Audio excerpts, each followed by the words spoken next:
Otra forma de clasificar las pudriciones es según el tipo de tejido atacado en el árbol. Y en este sentido podemos clasificar las pudriciones en pudriciones de la albura y pudriciones del duramen. Como vamos a ver a lo largo de la clase, la mayor cantidad de pudriciones ocurren en el duramen y son más raras aquellas que se concentran en la albura. Va a quedar pendiente para discutir por qué los organismos degradadores de la madera prefieren degradar el duramen y no la albura. Y esto lo vamos a discutir posteriormente en la clase.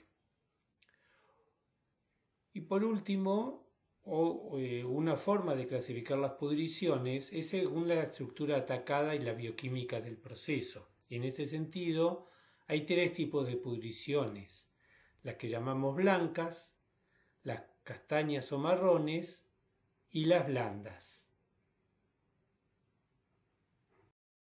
En esta tabla vemos en qué se caracterizan los tres tipos de pudriciones que mencionamos: la blanca, la castaña y la blanda. Con el detalle que la blanca la podemos distinguir en simultánea o en secuencial. En la pudrición blanca simultánea se degradan todos los componentes de la pared celular: la celulosa, hemicelulosa y la lignina. Y todos se degradan en forma simultánea. En este caso, las paredes celulares son atacadas desde el volumen progresivamente y los patógenos que los causan son bacidomicetes y algunos pocos ascomicetes. En el tipo de pudrición blanca secuencial también se degradan todos los componentes que mencionamos: celulosa, hemicelulosa y lignina, pero en este caso la hemicelulosa y la lignina son degradadas en forma selectiva. Quiere decir que son organismos que son capaces en un determinado momento, el mismo organismo, degradar solamente la celulosa y hemicelulosa sin degradar la lignina, y de a momentos degradar solamente la lignina y no la celulosa y hemicelulosas. O sea, hay una secuencia, una selectividad en determinados momentos de la degradación. Acá también las paredes celulares son atacadas desde el lumen progresivamente, y también los organismos causales son los mismos que en la blanca simultánea. El tipo de pudrición que llamamos castaña se degrada principalmente o casi exclusivamente la celulosa y la hemicelulosa. En cambio, la lignina solo se modifica muy ligeramente o prácticamente nada. Y anatómicamente lo que se observa es que hay una degradación rápida de toda la pared celular. Solamente hay grupos selectos de bacidomicetes que causan pudrición castaña, y evolutivamente han aparecido en forma posterior al desarrollo de la pudrición blanca. O sea, lo que primero apareció en la naturaleza es la pudrición blanca y posteriormente la castaña. El tercer tipo de pudrición es la que llamamos pudrición blanda, en la cual se degradan solamente carbohidratos y ocurren en situaciones de estar la madera sumergida en el agua o en lugares que se anegan, se llenan con agua, en suelo con mucha agua. Es un problema de pudrición de la madera ya trabajada, o sea, generalmente en forma de postes. Es donde observamos este tipo de pudrición, que están caracterizados anatómicamente por la formación de agujeros longitudinales en la pared secundaria de la pared celular. Y lo desarrollan básicamente ascomicetes generalmente son las fases asexuales, los deuteromicetes, y algunas pocas bacterias.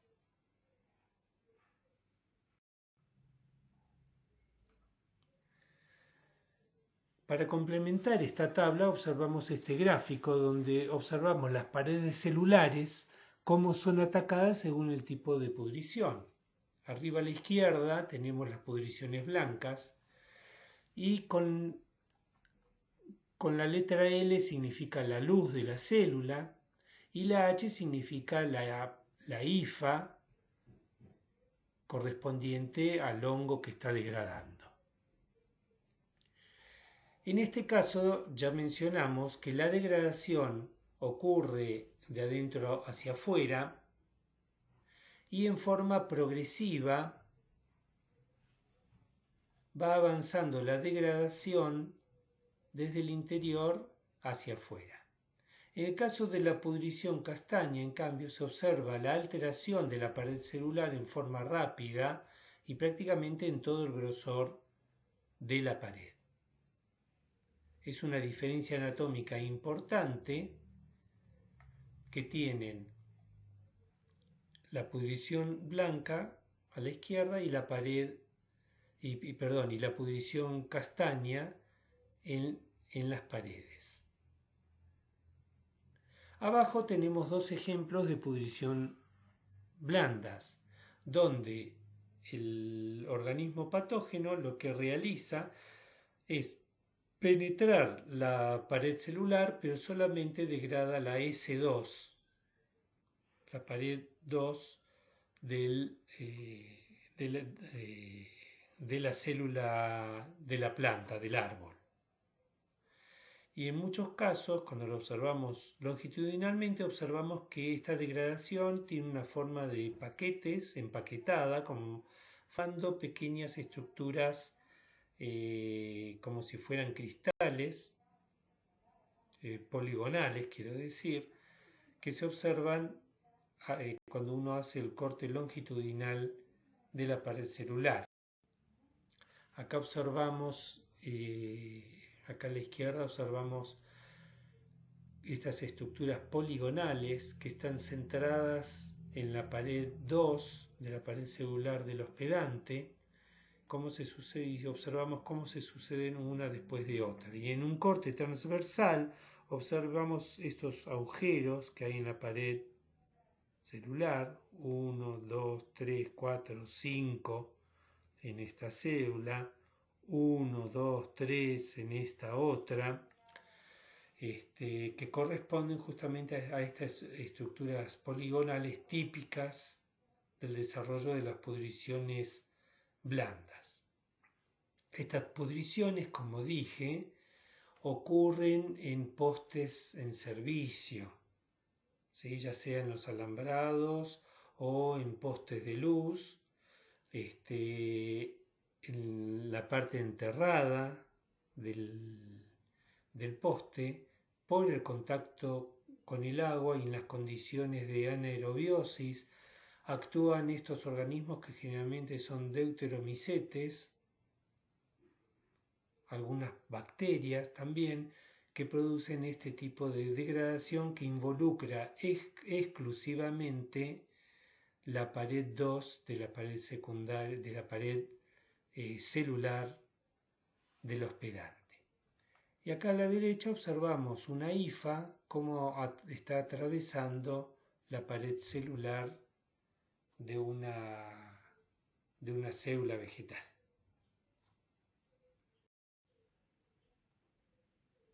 Acá tenemos más de lo mismo. Observamos acá las estructuras poligonales típicas de una pudrición blanda, o bien los agujeros que se forman. Acá observamos la luz con las hifas en su interior, y acá también lo mismo, un detalle de las hifas con en la luz de la célula y cómo atraviesan a través de la pared para invadir otra célula y provocar la pudrición. A la derecha observamos pudriciones blancas o castañas. Observamos cómo la hifa, que está señalada acá con una flecha, produce orificios degradando la celulosa, la lignina, según el tipo de pudrición. Acá observamos las hifas en la luz celular, una fíbula cual nos indica que es un basidiomicete, algunas otras estructuras como las clamidosporas, que las estudiamos en los trabajos prácticos, y un detalle de lo mismo con el microscopio electrónico de barrido, donde observamos las hifas. Acá podemos distinguir una fíbula, lo cual nos está diciendo que se trata de un basidiomicete degradador, y cómo estas hifas están apoyadas en la pared interna de las células, provocando la degradación.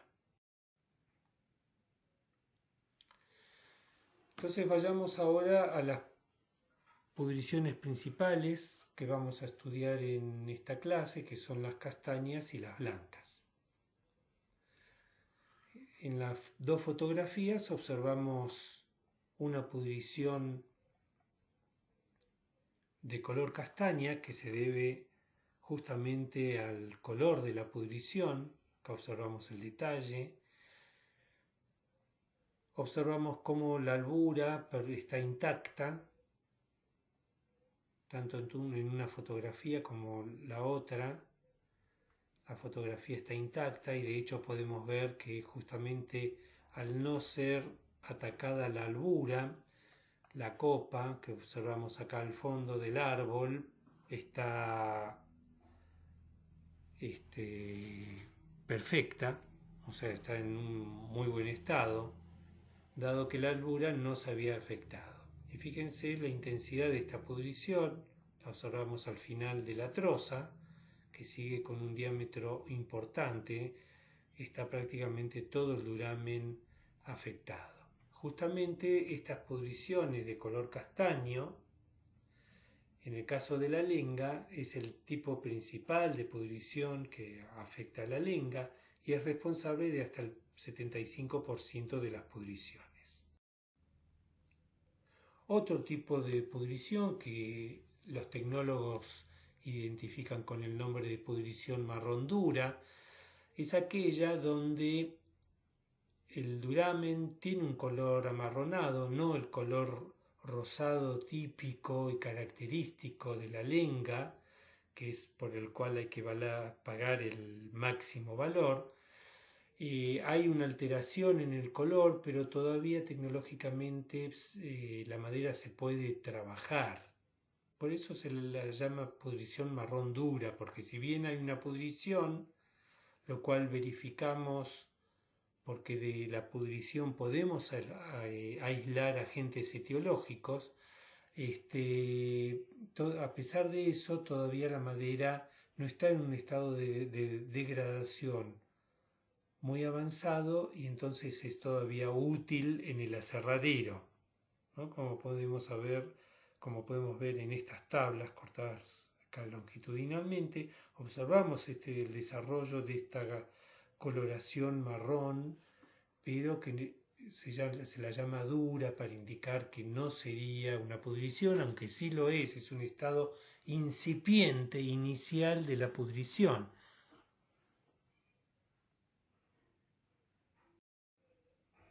Y luego tenemos las pudriciones blancas, de las cuales las de tipo fibrilar son las más frecuentes. Acá observamos en esta troza el desarrollo de la pudrición blanca.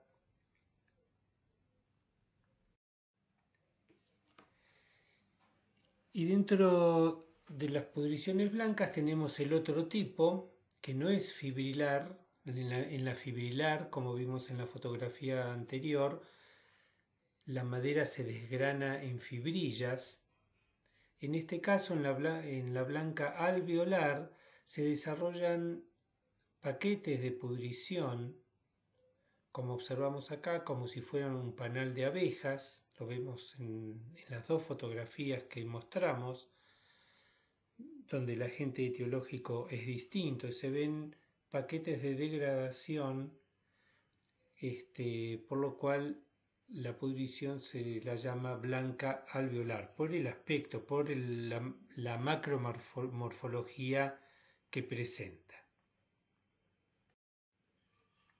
Otras fotografías mostrando una pudrición castaña típica, en este caso la pudrición castaña, por el desarrollo bioquímico que tiene de la degradación, se producen cubos. Entonces típicamente la pudrición castaña es cúbica, o sea, la madera degradada se presenta en cubos de distinto tamaño, como observamos en esta fotografía y como la vimos en las fotografías anteriores.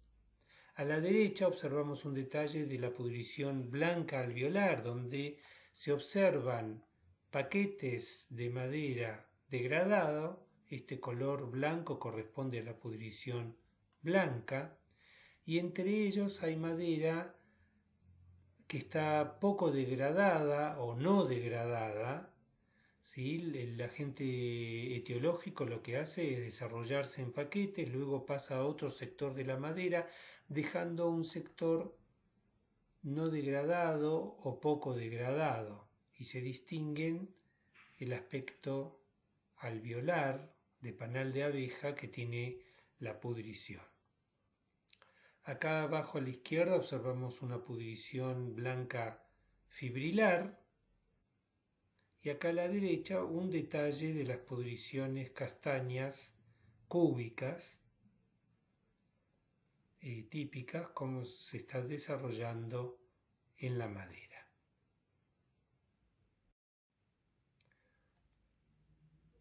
Otros detalles muestran cómo en las pudriciones, especialmente en las pudriciones blancas, se puede distinguir de cerca, se puede distinguir la línea de avance de la pudrición, dado que alrededor de la pudrición blanca en sí misma, como observamos acá en la madera, se depositan sustancias fenólicas que marcan la zona de avance. O en otras pudriciones blancas, el propio micelio del hongo forma estas líneas que están constituidas de estas líneas negras que están constituidas por micelio mismo. Acá otro detalle de una pudrición castaña incipiente. Observamos este aspecto resquebrajado que llamamos cúbico, que es típico de la pudrición castaña. Y a la derecha observamos dos trozos de madera, el de arriba podrido y el de abajo no podrido. Observamos cómo la rotura de estos pedazos de madera, cuando está podrida la madera, es muy suave, digamos, y en cambio cuando la madera no está podrida, se astilla intensamente, se forman muchas astillas, justamente porque la madera ofrece resistencia a la rotura. Ahora bien, cuando comparamos cómo se degrada la celulosa y la hemicelulosa, cuando la degradación está causada por un hongo que causa pudrición blanca, y la comparamos cómo se degrada la celulosa y la hemicelulosa, o sea, lo que llamamos la holocelulosa, cuando el agente degradador es una especie que causa una pudrición castaña, observamos estas curvas diferentes. Y acá en el eje de las Y, Y, está marcado el porcentaje de polimerización que tiene la holocelulosa, o sea, la celulosa y la hemicelulosa. Y acá en el eje de las X observamos la pérdida de peso. Y arriba tenemos el gráfico correspondiente a cómo se despolimeriza la celulosa y la hemicelulosa cuando el agente causal provoca una pudrición blanca. Y observamos que la despolimerización es lenta. En cambio, en los organismos que provocan una pudrición castaña son capaces de despolimerizar rápidamente la celulosa y la hemicelulosa cuando cuando lo inoculamos en la misma madera, ¿no? En la misma probeta de madera, observamos que el organismo de pudrición blanca, si bien degrada todo, la celulosa y la hemicelulosa la degradan progresivamente. En cambio, el organismo de pudrición castaña es capaz de despolimerizar rápidamente la celulosa y la hemicelulosa, si bien no afecta prácticamente la lignina. Quiere decir que uno lo hace lentamente y el otro lo hace más rápidamente. Y esto se relaciona con el gráfico anterior que observamos, en donde dijimos que el organismo de pudrición blanca degrada progresivamente la pared celular. En cambio, el organismo de pudrición castaña vimos que degrada rápidamente o más intensamente toda la pared celular del hospedante. Justamente cuando tomamos un organismo de pudrición blanca, en este caso es un ascomicete, y comparamos la pérdida de peso a lo largo del tiempo y los distintos componentes que tiene la madera. En el estado inicial, por supuesto, acá tenemos la celulosa, la alfa-celulosa, con un porcentaje que es prácticamente 56%, la alfa-celulosa al 42%, las pentosas 27%, lignina 21%.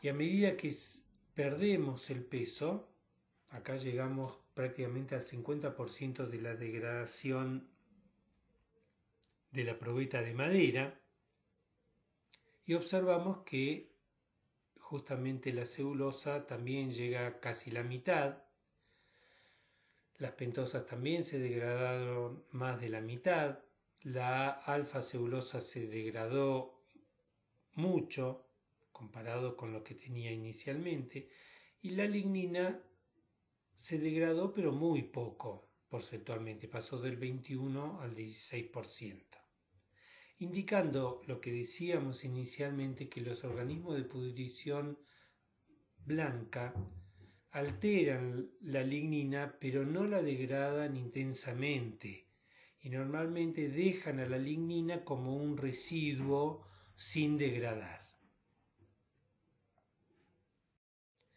Esto lo observamos también en esta tabla, donde comparamos un organismo de pudrición blanca, en este caso se llama Trametes versicolor, y comparamos un organismo de pudrición castaña, en este caso se llama Postia placenta. Ambas especies están presentes en el bosque de Patagonia como saprófitos, o sea, como degradadores de la madera caída. Y comparamos qué es lo que pasa a lo largo del tiempo de degradación. Acá en la pudrición, en las probetas donde inoculamos el organismo de pudrición blanca, observamos que la pérdida de peso puede alcanzar al 96%, o sea, prácticamente se degradó todo. En cambio acá, al mismo tiempo, llegamos a un 70%. La degradación acá no va a avanzar mucho más porque, como dijimos, los organismos de pudrición castaña dejan un residuo de lignina importante sin degradar. ¿Y cómo sabemos esto? Bueno, si tomemos estas dos columnas, el total de carbohidratos y el total de lignina. Entonces observamos que si inicialmente había 77% de carbohidratos, celulosa y hemicelulosa, y 22,9% de lignina, observamos que cuando el organismo es de pudrición blanca, se llega al cabo, casi al final de la experiencia, a una degradación casi total de los carbohidratos. Y lo mismo ocurre con la lignina, se degradó prácticamente toda, de tal manera que el peso que queda es mínimo, o sea, se degradó prácticamente toda la madera. En cambio, al mismo tiempo, si bien los carbohidratos se degradaron, fíjense que acá tenía, como es la misma madera, tenía el mismo contenido inicial, 77,1. Se llega a una degradación casi total de los carbohidratos. La lignina pasó de 22,9 a 21,3 de porcentaje, o sea, prácticamente se alteró, se degradó muy poco de la lignina, y esto nos marca las diferencias importantes que tiene el organismo de pudrición blanca respecto al organismo de pudrición castaña. El organismo de pudrición castaña degrada prácticamente todo el carbohidrato y lo hace, como dijimos, en forma rápida, pero no puede degradar la lignina. En cambio, el organismo de pudrición blanca degrada tanto uno como el otro. En el medio tenemos los distintos componentes, los distintos azúcares que forman la celulosa y las hemicelulosas, y está puesto en detalle cómo han sido degradados a lo largo del proceso de descomposición bioquímica de la madera.